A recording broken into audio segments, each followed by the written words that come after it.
During the Templar trials, members of the order described how initiates were required to perform bizarre sexual rites, bestowing obscene kisses on the bodies of senior members.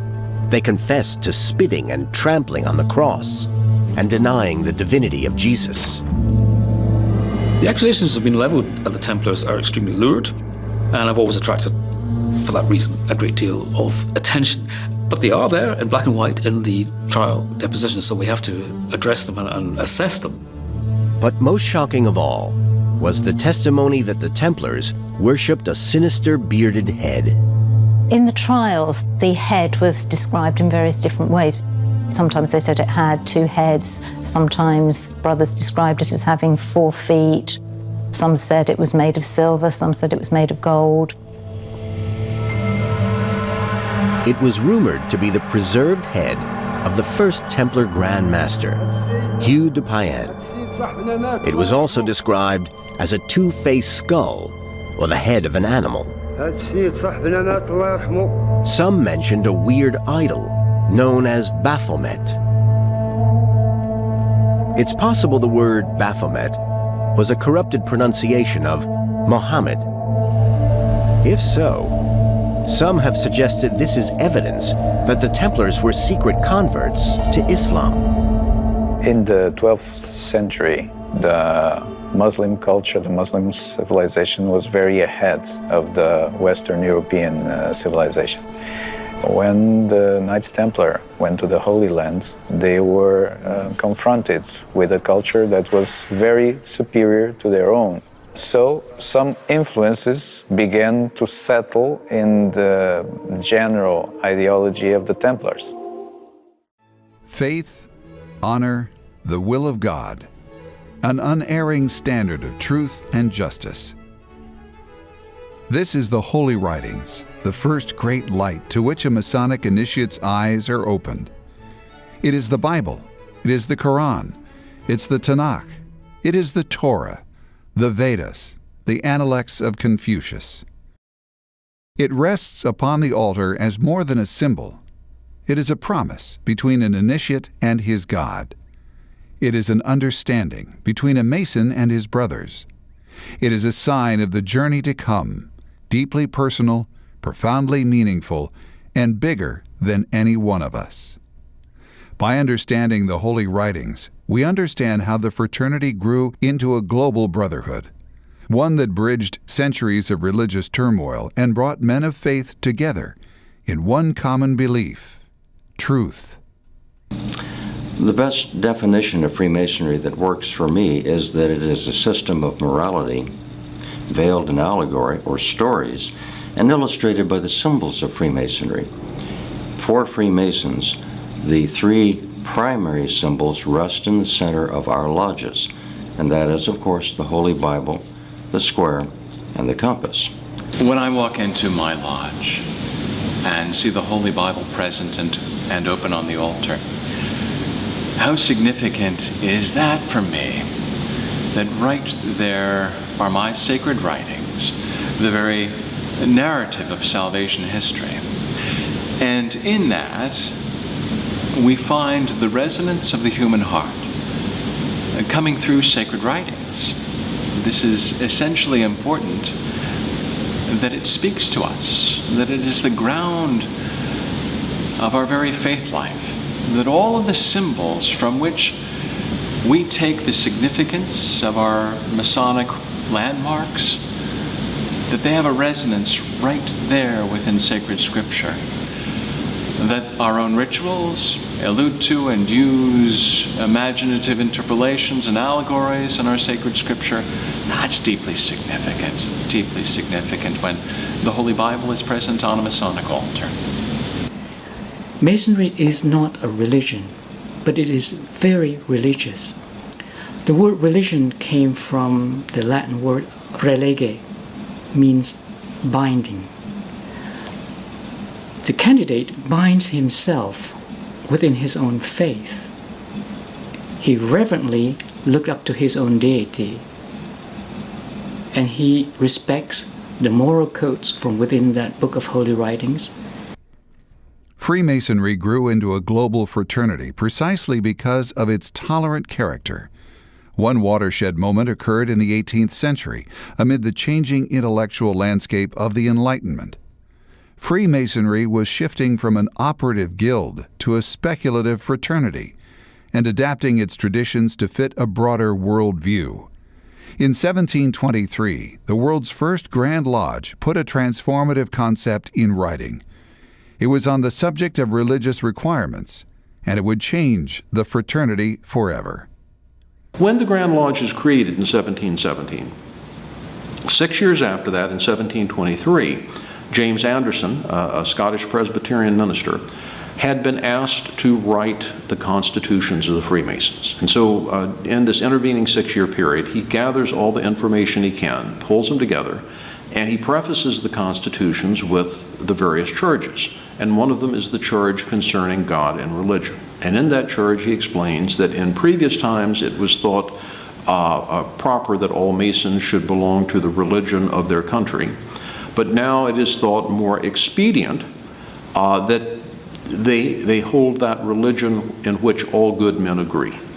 And as our brothers then started looking at the operation of the fraternity, they realized the rules as written, not necessarily the rules as intended, but the rules as written permitted them to initiate good men. This included a Turkish ambassador. You can find Hyman Raisins where they have prayers for the initiation of Jewish members.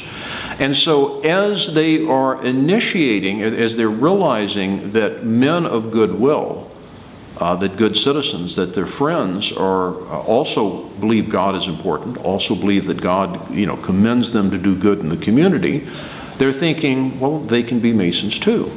And then once you realize that, then the only natural thing to do, since the book is not specified in the old charges, is what would the book be to a man of a different faith than you? Well, it would be what he believed was the revelation of God to men. And so, depending on the faith, you would have the different books. Freemasons often talk about Masonry as a progressive moral science. To me, the term progressive means that we have a better understanding of who we are and what we're trying to do as time goes by. As we come to know men of other religious faiths over time, we developed a better understanding of the importance of a sacred book in his own particular tradition.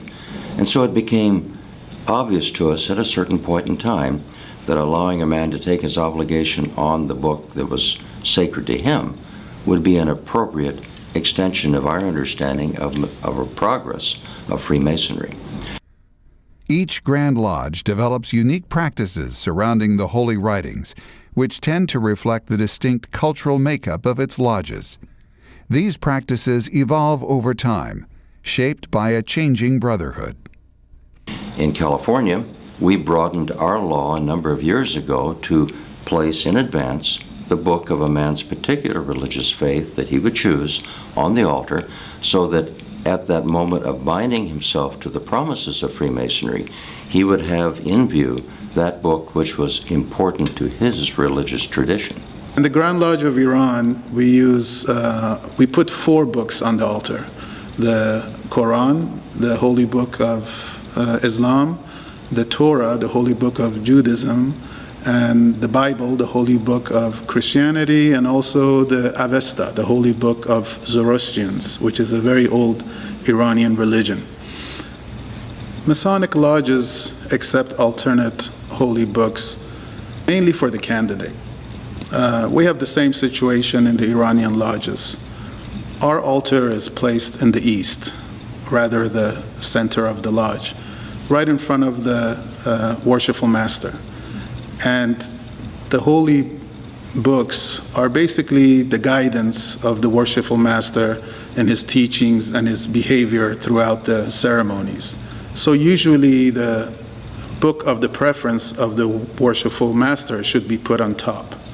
However, almost every time the worshipful master puts the book of preference of the candidate. When the candidate enters the lodge for a ceremony, everything to him is unknown. All the tools and all the signs that have so much meaning to us are meaningless to the candidate.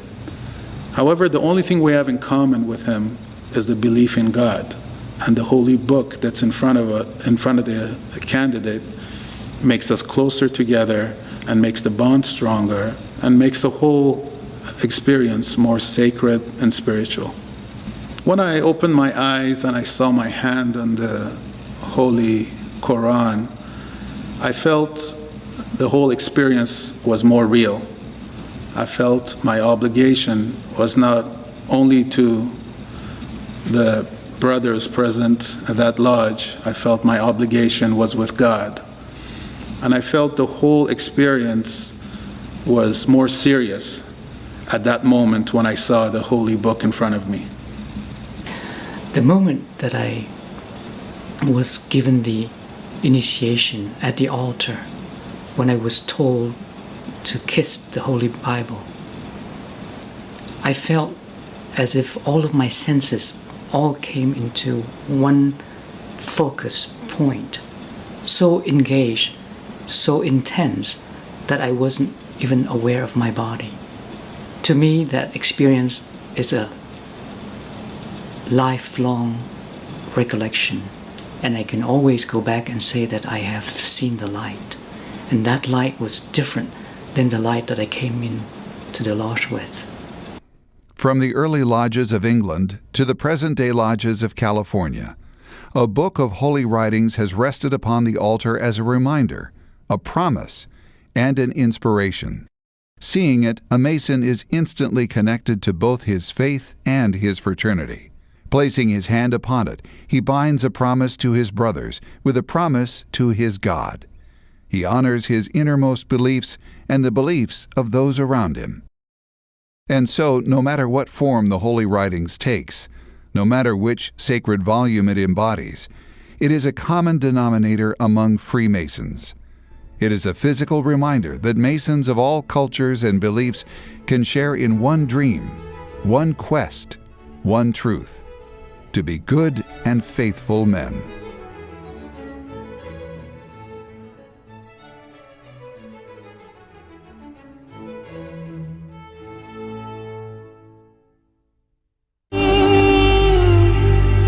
The hillsides around the city of Nazareth contain ruins that date back to biblical times. They've helped archaeologists and biblical scholars recreate what Nazareth would have looked like in Jesus' time. James Tabor, a biblical scholar specializing in the life of Jesus, is here to show me just how real it is. But listen, James, was Nazareth really like this? I don't even think it could be reproduced, no matter what you did. Think about the crowdedness, the smells, the cacophony of sounds. The animals. Animals walking around, the dung in the street. I was thinking it must have stunk. It would have to. We're going to go into one of the houses here. Notice as we step inside through the door, we're actually outside in this courtyard area, this workshop area. Right. 90% of the life is outdoors, even though you're in the house with a bit of shelter from the sun. Think of all of these activities that go on in a village, particularly the manufacturing, like somebody's going to be making the pottery, somebody's going to be baking the bread. Everybody does that out of their house. Out of their house. So it really gives you a sense of that workshop atmosphere. And here's an example of the weaving. After shearing the sheep and washing the wool, the weaver does what's called carding the wool, opening it up and separating the fibers so they can work them on the loom. That's been cleaned and worked on. How long does it take you to clean the wool? Like 3 months. 3 or 4 months. And can I try that? Yes. All right. Yeah. So I'm holding it like yes. that? And you roll it. And spinning it. Yes, and move your fingers with it. You need to control your fingers with the spindle. Okay. Yes, that's it. Good. That's easy for you to say. Move your fingers. That's it. Do you back and forth, yeah. Yes. Like that? Yes. Okay, I'll just let you do that. So everything's done here. Do you dye the wool here as well? We dyeing the wool, we carding the wool, we spinning here, and after that we take to the loom to make fabrics. But it's take a long, long, long process. But there's another job they're doing in this house that I want to see, because it's one of the most famous jobs in the Bible: carpentry. We've all been told that when Jesus wasn't overturning tables, he was making them. Now, some carpenter's tools haven't changed in 2,000 years, but some have. What's this tool for? Drill. A drill. It's nothing like my drill. Well, how do you use it? Like that. Oh, really? Can I try? Yeah. That is really tricky. Now I know why they invented power tools. Yeah. This is hard. Is it common to have a small child in the workplace? Like Absolutely. Judaism taught that if you don't train your son in a profession, you've abandoned him, basically. We're in a carpentry shop, most famous job in the world. I mean, is this how Jesus would have grown up? Yeah, I think that's the image people have. It's certainly in the movies and the books. We've been studying the terms that are used, and Jesus is called a carpenter in English, but of course it wasn't written in English, written in Greek. Right. But the word actually is tekton, which and it means sort of artisan or a builder, like a stonemason, which really doesn't fit woodworking as much. Right. So it could be any kind of builder. You notice there's not a lot of wood in a home, right, but more stone. Lots of stone. And most of the examples when Jesus taught, he talks about stone so often. So it's Jesus the stonemason, not Jesus the carpenter. That really does seem to be the best interpretation of the original text. I mean, that's totally different than everything else we've ever been told before. Yeah, I think the carpenter idea is romantic in a certain way. A better image is getting up at 3 in the morning and heading off to Cephas nearby for hard labor at 4 or 5 in the morning, coming back near dark. Washington, D.C., October 13th, 1792. Lower the stone! A group of Freemasons perform a sacred ceremony in which they lay the first stone used in the construction of the White House. The large stone is intended to be the foundation of the southeast corner of the building and is referred to as the cornerstone. When the White House cornerstone was dedicated, there was corn, wine, and oil poured on top of it. It's the corn of nourishment, the wine of refreshment, and the oil of joy. And that really expresses the hopes of the Masons involved for the success of not only that building, but what it represents, the system of government, and by extension, the nation. Wine, please. It's believed that as part of the ceremony, the Freemasons placed objects of great importance in a time capsule that was put inside a compartment located within the cornerstone. For centuries, historians have wondered what the Founding Fathers may have hidden in the White House cornerstone. We know that the Freemasons put time capsules in other buildings and monuments. And since this was the cornerstone of the president's house, that they might have put something very important in there. One of the things that has been speculated is that they would have had some alternate versions of founding documents of America, like a version of the Constitution that also included in it the Masons' vision of how the nation was supposed to proceed. An alternate version of the Constitution placed in the cornerstone of the White House? But what reason is there to think that this document existed? Something that often gets lost in the shuffle in the whole history of the revolution is that the Constitution and the republic it created wasn't the first iteration. So what actually came out of the revolution were the Articles of Confederation, which from 1781 to 1789 were actually what governed the new country. But the Articles of Confederation didn't work, and so they came up with a constitution. But it's Plan B. The other thing you often have to take into account is there were contentious factions among the founding fathers. They did not all get along. There were bitter arguments between them. And so was there an alternative constitution? That's certainly quite possible. Legally, a different version of the Constitution wouldn't mean anything. The Constitution we have is the one that was ratified by the states. Historically, it could be utterly fascinating. It could be earth-shattering in terms of our understanding about what the intent was for the nation. The thing is, we don't know. So you can see why people want to find a cornerstone. It's because they want to know what's in there and what that would mean. But if there might have been an alternate version of the Constitution hidden in the White House cornerstone, then it naturally begs the question, why hasn't anyone checked to see if it's really there? Well, as it turns out, people have tried to do just that. But curiously, the cornerstone of the White House has never been found. The cornerstone was supposed to be in the southeast corner of the White House, and the ceremony was reported on, and then that cornerstone has never been seen since. It seems to have just kind of disappeared from history. So it leaves you the question, where is it? For more than 200 years, historians have speculated as to where the cornerstone of the White House is located. In fact, when the White House was completely gutted for renovation work during the 1940s, President Harry Truman took the opportunity to order a thorough search for the elusive cornerstone.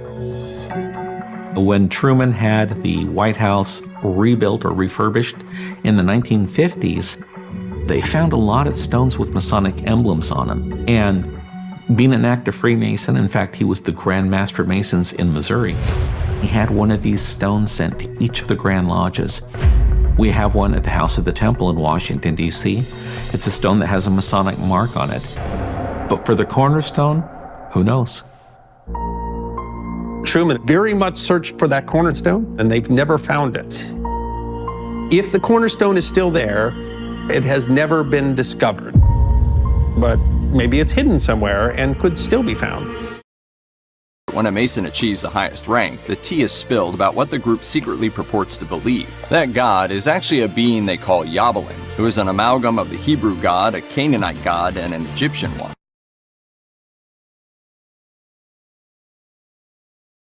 So you heard the last thing that he said, that once you get in, then they sort of reveal what they really believe, that the god of Freemasonry is known as Yahweh.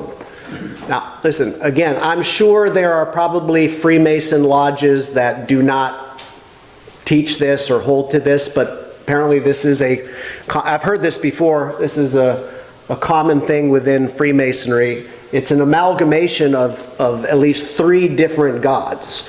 So you see here, Yah or Jah is who? Yeah, so in Psalm 68 verse 4, if you have a King James version of the Bible, one of the names for the Lord is Jah. So in the King James version of the Bible, God is called Jah. Now, some of you might be familiar with the Rastafarians. Who knows? You know, there's the reggae singer Bob Marley, and Rastafarians believe in God as Jah. Well, there actually is a verse that calls Jehovah, or the Lord, Jah. Now, in the New King James Version, it's Yah, because J and Y, depending at what point in history, there was no J sound, or there was no Y sound. So it's either Jah as in Jehovah, or Yah as in Yahweh. But anyways, that's the God of the Bible, Jah. Baal, we've all heard of Baal, right? The false deity of the Canaanites, and I really wasn't able to find too much on the last one but the claim is that they believe in God, and it's just, you know, let's take this deity, and just kind of lump them all together so their God would be Joblin. Okay, so there are at least some Freemasons who believe this is their deity, and that's his name. So if that is the case, if somebody does believe in this deity, I mean that's a huge problem as far as biblical Christianity goes, because this is not the God of the Bible. I'm here in our grand and glorious temple room at the House of the Temple in Washington, D.C. to tell you about the 2 things that Freemasons are forbidden to discuss.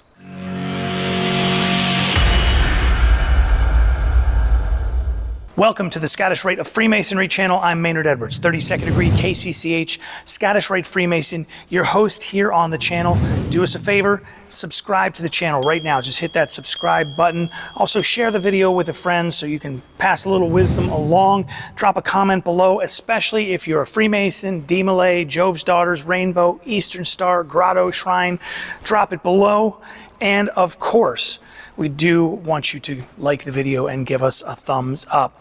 You know, there's an old saying, and sometimes it's attributed to Mark Twain and sometimes to Charlie Brown and Snoopy, and I think it actually goes back even further than Twain and goes back to an 18th century etiquette book. But basically, the idea is that you should never discuss religion or politics in polite company.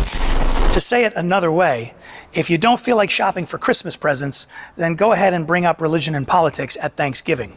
Religion and politics and those conversations are things that separate and divide people because everybody has their own belief and their own opinions. And those are two things that Freemasons in Lodge don't discuss, but we're going to discuss them right here on the channel today and why Masons don't talk about them. We'll start with politics because it's a little easier to get into, a little easier to understand. Politics is something that can divide people. There are left and right, libertarian, Democrat, Republican, all of those things. There was once an anti-Masonic party even. The first third party, in fact, was the anti-Masonic party. Politics is one of those things that divides people. And in a Masonic lodge, the Brotherhood sort of demands that we put those differences aside. No matter what side of the political aisle or what part of the political spectrum you may rest upon, in Freemasonry, we don't discuss it in Lodge. Now, that doesn't mean that Freemasons can never talk about politics. Obviously, there are many great politicians throughout history and great leaders throughout history who were Freemasons, who were open about their political thoughts and ideas. That's okay. But the minute you're in the lodge room, the minute the door is closed, we have a gentleman's agreement to not discuss those things that are going to divide us. So we put all of those things aside and we show up there for the purpose of improving ourselves and finding ways to improve our communities. Now, let's talk about religion and Freemasonry. One of the main questions I get asked here on the channel and on our podcast feeds and in emails and Facebook and all kinds of other things is, who is the God of Freemasonry, or who do Masons worship, or what's the deal with the Grand Architect of the Universe or Supreme Architect of the Universe? And it's a good question, but I want to be very clear about the answer. Freemasonry is not a religion. I'm going to repeat that. Freemasonry is not a religion. The fraternity, which is what it is, the fraternity does not provide salvation of the soul or grant entrance into heaven or provide religious instruction of any kind. Freemasonry respects the faith of all men. Here in our temple room, this is our main altar right behind me here. And on it, you will see 5 books of faith. In the center is a plain old ordinary King James Holy Bible. Now, it does have a Masonic square and compass on it, no doubt, but if you open it up on the inside, it's just a plain old ordinary King James Bible. And if you don't believe me, you're welcome to come here. We're open Monday through Thursday for tours during the day. Come on in, crack it open, and you will see it's a plain old ordinary Bible. Also, in the upper right-hand corner, you will see the Quran. That is the holy book of Muslims. Down here, this is the Pentateuch. The Pentateuch is basically the first 5 books of the Torah. So it is the 5 books of Moses. It is a holy book for men who are of the Jewish faith. Then over here we have the Lotus Sutra, which is a holy book for people who are Buddhist. And up there we have the Gita, which is a holy book for people who are Hindu. When a lodge is open, in other words, when men are in here participating in a meeting, there's only one book on the altar, one book of sacred law. And that one book is generally reflective of the majority of the men's religion in the room. So if the room is full of Christians, it's going to be the Holy Bible. But if the room is full of Muslims or Hindu, it could be the Quran, it could be the Gita, it could be the Pentateuch, it could be any of these books.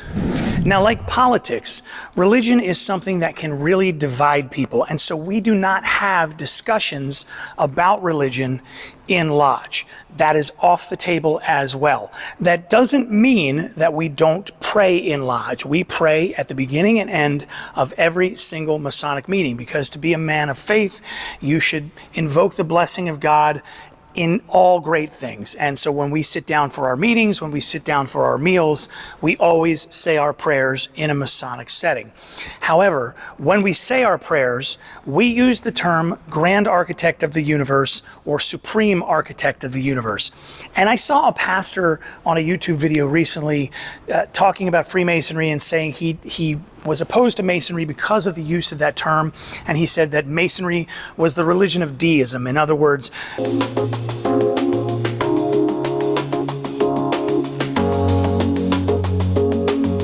and that's not accurate. That's not why we use the term. The reason we use the term God of all things, Grand Architect of the Universe, Supreme Architect, is so that we do not show favor to one faith over another. Each of these 5 different books of faith, each of these 5 different religions, and indeed every religion you can think of, has a different name for deity. They call God by many, many different names. So by saying our prayers to the generic God of all things or the Grand Architect of the Universe, we're able to share time in Lodge together, not get into big discussions over who's right about the name of God, and still be together and work together as brothers and respect one another's faith. So Freemasonry is not a religion. Freemasonry is not a political party. Freemasonry is a brotherhood. When we enter that lodge room, we leave the discussions of religion and politics at the lodge room door. We go into the lodge to learn to improve ourselves, to learn to be better husbands, fathers, friends, citizens. We go in to learn how to improve our family life, our community life, to improve the world around us. We go in to work on charitable endeavors, and we go to have a lot of fun with other good men of faith. Freemasons, tons of them are politicians, have been throughout history, as you know. Freemasons, tons of them are clergymen, but we're all men of faith. We leave those discussions at the lodge room door. My brothers, I know you're watching. I need you to back me up in the comments below. Give us that thumbs up, and if you haven't, please subscribe to the channel. But Masons, I do expect you to drop a comment below and help us out as we mire through this discussion about religion and politics and why Freemasons aren't supposed to talk about those things in Lodge. I'm Maynard Edwards, 32nd degree KCCH, Scottish Rite Freemason, your host here on the channel. Thanks for watching. We'll see you soon.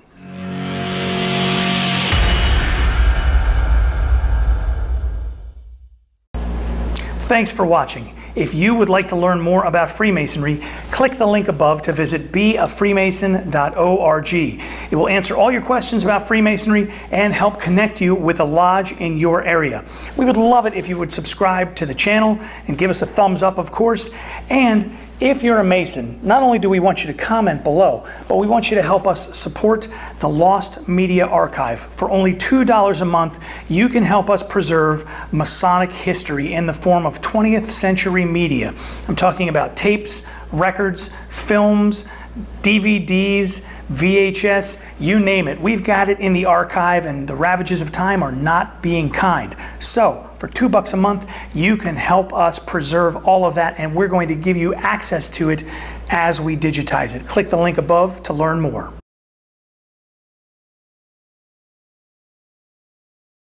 Welcome to the Scottish Rite of Freemasonry channel. I'm Maynard Edwards, 32nd degree KCCH, Scottish Rite Mason. And for those of you who are wondering why we have instituted this $1.99 membership, I want to show you one of the examples of why we need a little bit of support in digitizing some of the things that are down in what I call our Lost Media Archive. This record, if you've seen it, this is from 1935. And it's tough to see on here, but this is actually a piece of polished steel, okay? I've got it right there. And on it, it very clearly says, do not use steel needles. Now, I consider myself very well versed in audio. I'd say I'm an expert at a lot of it, from magnetic tape, beginning in the late 40s, moving all the way into modern recording techniques and things. And I have never encountered something like this, ever. I looked up what kind of needles we can use. And as it turns out, there is actually something called a fiber needle that's basically made of bamboo that you use to play this record. So what's on this record from 1935? We don't know. So we have to find a record player that will play at 78 RPM and can use a bamboo fiber needle. And then once we have that device, we have to figure out how to get that device to communicate with a modern recording equipment so that we can digitize it, store it, and play it back for you. All of that takes a lot of time, but it also takes a decent amount of money to be able to chase those things down, buy them, in some cases repair them as we've done with some equipment, and then make them functional so we can figure out what the heck is on here. So if you're able to help us out with that $1.99 by joining, it really does help us. And these are exactly the types of projects and exactly the types of things that we're going to tackle. And for your support, for that $1.99 each month, we're going to make these available to you each week as we digitize them. And we so far have got quite a few things in that library. I hope you'll consider joining and checking some of that out and help us with that project.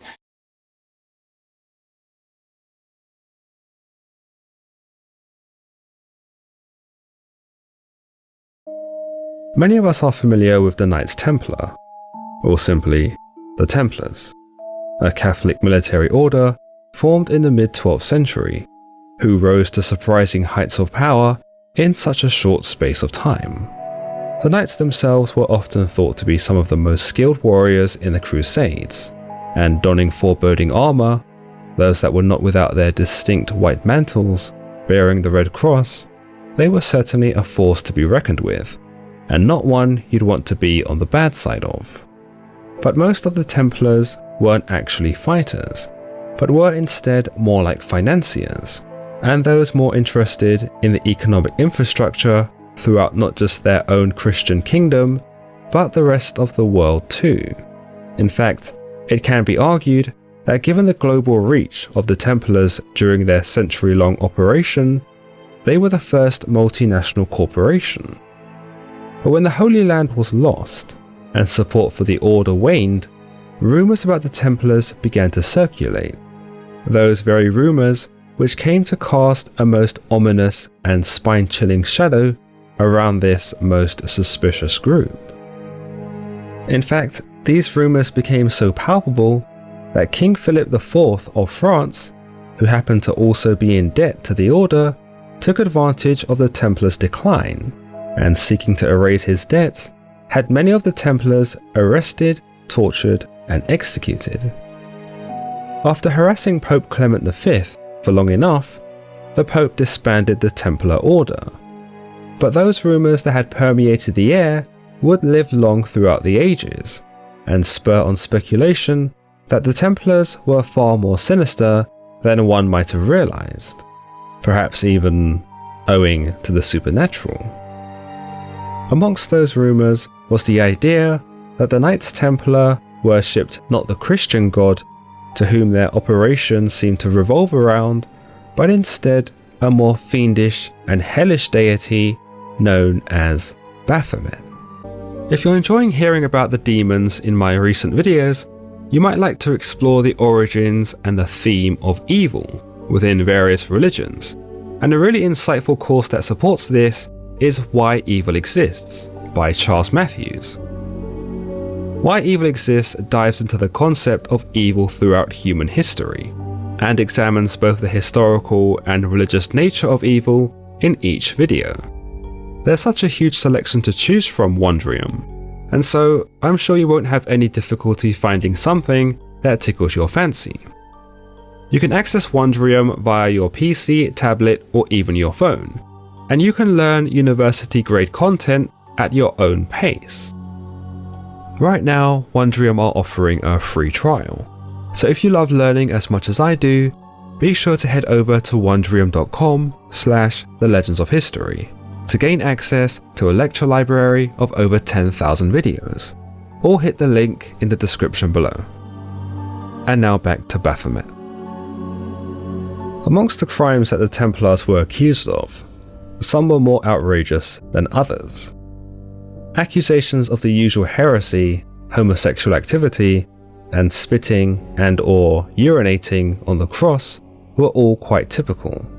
But the latter of these crimes, the spitting and urinating on the cross, were thought by some historians to have actually been conducted by the Templars so as to mentally prepare them for violations that they might have been forced to commit should they have been captured.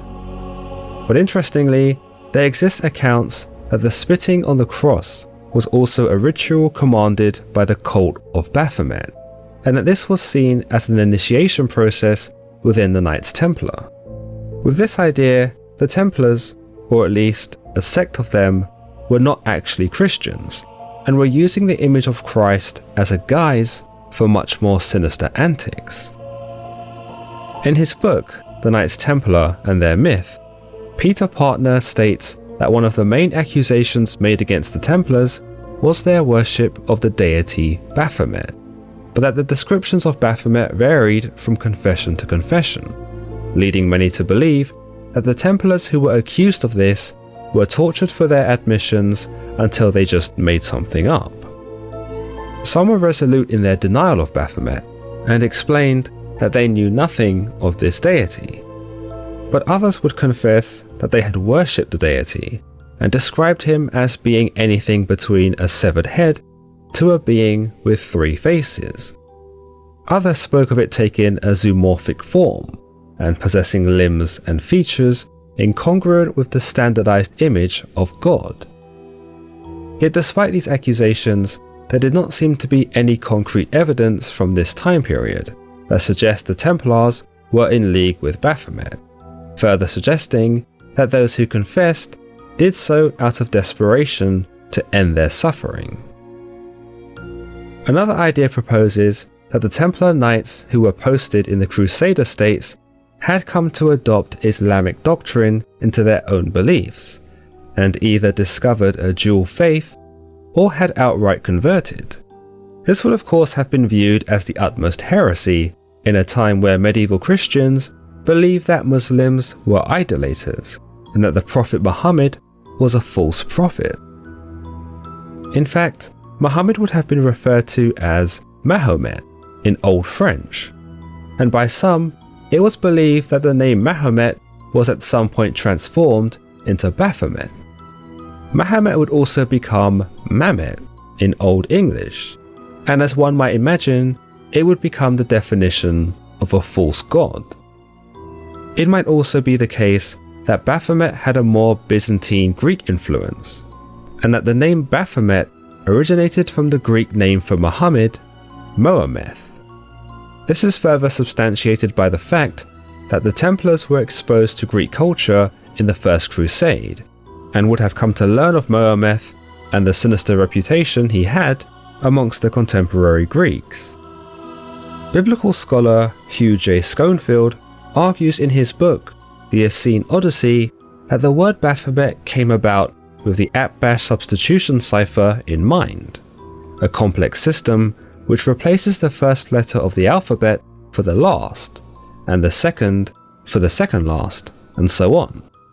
Using this system, the word Baphomet becomes Sophia, which can be interpreted as the name Sophia, meaning wisdom.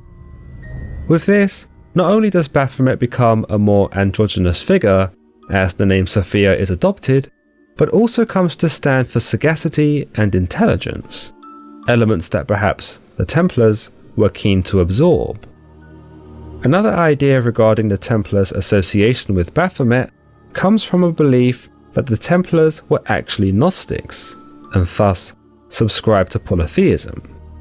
Of course, Baphomet was thought to be one of these deities that they worshipped, though given their secrecy, it's possible that this was kept under wraps so as to avoid public outcry and political admonishing. Furthermore, some ideas, chiefly from Viennese Orientalist Jacob Freiherr von Hammer-Purgstall, suggest that Baphomet was indeed an androgynous figure, based on various stone antiquities that share the same name. These Baphomets were thought to be hermaphrodites and possessed additional limbs or even features that were placed in unconventional places. Hammer-Purgstall argued that many of these stone Baphomets were inscribed with Arabic, furthermore suggesting an Islamic origin. But this link is hard to determine. There are also claims by Hammer-Purgstall that the Templars carried these Baphomets in their luggage, and that these were indeed articles that served as idols. But again, these claims are almost certainly born out of assumption. By the mid-19th century, Baphomet would become popularized by the French esoterist and poet Eliphas Lévy, who likened Baphomet to that of the Sabbatic goat. In fact, in his book, Dogma and the Rituals of High Magic, he illustrated his own idea of Baphomet that would become known as the Goat of Mendes. It's likely that this followed the account by Greek writer and geographer Herodotus, who spoke of the god of Mendes, Mendes being an Egyptian city, as having a goat's face and a goat's legs. Lévy depicts the deity as a winged humanoid goat, that much like Hammer-Purgstall's idea, also possessed breasts, and thus adopted a more androgynous form. There was also a torch spotted atop the goat's head, where the sign of a pentagram can also be found. Baphomet's hands are also positioned to form the sign of the occult, according to Lévy, with one hand pointing up to promote kindness and love, and the other pointing down to promote judgment and limitation. It was believed by Lévy that the positioning of Baphomet's hands promoted the perfect harmony between mercy and justice, one hand that expressed love and the other which expressed judgment. One of his arms is female and the other is male, yet again incorporating the blend of both sexes and forming something of a representation for everyone in existence. The torch positioned between his horns was thought to either be symbolic for intelligence or symbolic for the soul itself, which through Baphomet could elevate beyond the physical state. Lévy tells us himself in Dogma and Rituals of High Magic, the beast's head expresses the horror of the sinner. The rod standing instead of genitals symbolizes eternal life. The body covered with scales, the water. The semicircle above it, the atmosphere. The feathers following above, the volatile. Humanity is represented by two breasts, and the androgyne arms of this sphinx of the occult sciences. The depiction of Baphomet by Lévy was also believed to have been a symbol for a more heretical tradition that existed outside of typical religious belief, and that the symbol stood for the emancipation of humanity and a perfect social order. He would also come to speak of his own belief in the astral light that shone from between the horns of Baphomet, that which was a magical light that promoted the progressive idea of blending religion and science, or at least advocated a social system that championed both religion and science without one impeding the other. But many might be wondering why a goat was used for Baphomet's face at all, other than the possible inspiration that Lévy may have drawn from Herodotus. Well, Herodotus did speak of goats being revered creatures in Egypt, and that by one of his observations he saw a woman having sex with one. Thus was the prominence of the goat in the region of Mendes. Furthermore, some goats that were worshipped were even believed to have been given ceremonial burials when they died, and that public mourning of the goat was not uncommon. Fans of Aleister Crowley might also be interested to know that the occultist recognized Baphomet as the hieroglyph of arcane perfection, and that this deity was a reflection of ourselves. Baphomet would become an important figure within Crowley's cult of Thelema in the early 20th century, and he would also be recognized by Crowley's writing as an androgynous being, that stood for life and love. As anyone who studied Crowley for more than a minute, you'll know that sex magic played an integral role in his beliefs, and according to Crowley, Baphomet was also symbolic of the magical child that was produced through such sex magic. With this in mind, it was believed by Crowley that Baphomet represented the convergence of opposites, especially in this instance, where the magically infused child would be conceived through the physical act of sex. Both magic, in the ritualistic copulation, and the biological fusing of sperm and egg would in a sense become a representation of Baphomet, he who resembled opposites. Interestingly, this is not the first time that Baphomet has been addressed as a deity who marries up the opposite elements, for Levi himself in his illustration of the goat of Mendes details him as having the Latin word solve, meaning dissolve, on one arm, and the Latin word coagula, meaning coagulate, on the other, yet again supporting the idea of two opposites coinciding. But let me know of any tales that you might have heard in regards to Baphomet in the comments below. And as always, if you've enjoyed today's episode, then don't forget to give it a thumbs up, and don't forget to subscribe for more content just like this.